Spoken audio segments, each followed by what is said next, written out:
നമ്മുടെ വേദനകൾക്കൊക്കെ പരിഹാരം ഉണ്ടാക്കി തന്നത് ഭഗവാന്റെ ശക്തിയാണ്. പ്രാർത്ഥിച്ചോ മുത്തശ്ശി.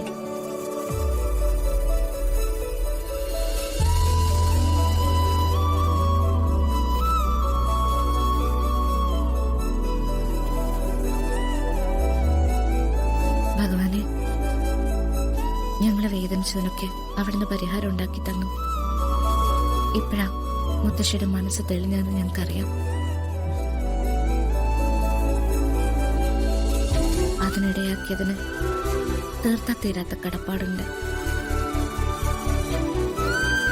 ഞങ്ങളുടെ ജന്മം തന്നെ ഞങ്ങളെ കാൽക്കീഴിൽ വെച്ചിരിക്കുക.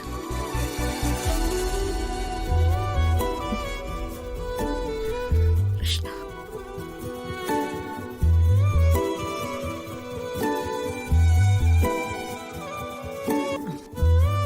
മോളെ, ഭക്തിയുടെ പേരിൽ കള്ളത്തരങ്ങൾ കാണിച്ചു നടക്കുന്നവര് നോക്കി പഠിക്കേണ്ടത് നിന്നെ പോലെയുള്ളവരെ. എത്ര തിരിച്ചടി ഉണ്ടായാലും ഭഗവാനെ കുറിച്ച് ഒരു ദോഷം പറയാതെ ആ പ്രസാദത്തിന് കാത്തിരിക്കുന്നതാണ് ഉറച്ച ഭക്ത ചെയ്യേണ്ടത്. കുഞ്ഞുകൃഷ്ണന്റെ കള്ളത്തരങ്ങളൊക്കെ ഫേമസ് ആണല്ലോ മുത്തശ്ശി. അതുകൊണ്ടല്ലേ CIക്ക് കൊടുക്കാനുള്ള തന്ത്രങ്ങൾക്ക് ഇത്ര ഭംഗിയായിട്ട് കൂട്ടുന്നത്, അല്ലേ? നിന്നെ പോലെയുള്ളവർക്ക് ഭഗവാൻ എപ്പോഴും കൂട്ടുണ്ടാവുകടാ. മനസ്സിലെ ചിന്ത നന്മയാണെങ്കില് അതിന്റെ പ്രതിഫലം എത്ര വൈകിയാണെങ്കിലും കിട്ടിയിരിക്കും. അങ്ങനെയാണെങ്കിൽ ഒരു പ്രതിഫലം കൂടി കിട്ടാനുണ്ട്. എന്താ? മുത്തശ്ശിയെ അറസ്റ്റ് ചെയ്ത് CI ആണ്. അതിന് കാരണം പ്രിയങ്കയും സുകുമാരി മുത്തശ്ശിയാണ്. പക്ഷേ ഇതിനൊക്കെ കൃത്യമായിട്ട് കൂട്ടുനിൽക്കുകയും ഇവിടുത്തെ ഓരോ വേദനകളിലും സന്തോഷിക്കുകയും ചെയ്യുന്ന ചിലർ കണിമംഗലത്തിന്റെ അകത്ത് തന്നെ ഉണ്ട്. അവർക്ക് കൂടി ഒരു തിരിച്ചടി കിട്ടിയാലേ എനിക്ക് സമാധാനമാവും. അക്കാര്യത്തിൽ നിനക്ക് സംശയമൊന്നും വേണ്ട.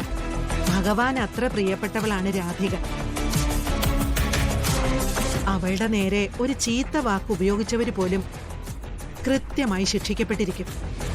അല്ലടി മോളെ? എനിക്കറിഞ്ഞൂടാ. ഈ വയസ്സാങ്കാലത്ത് ഒട്ടും തളരാതെ എന്നെ നടത്തുന്നതേ നിങ്ങൾ രണ്ടുപേരും. നിങ്ങൾ രണ്ടുപേരുടെയും തോളിൽ കൈയിട്ട എനിക്ക് ഉറപ്പായിട്ടും പറയാൻ പറ്റും, ഈ ലോകത്തിലെ തന്നെ ഏറ്റവും ഭാഗ്യമുള്ള ഏറ്റവും സ്ട്രോങ് ആയ മുത്തശ്ശി ഞാനാണെന്ന്.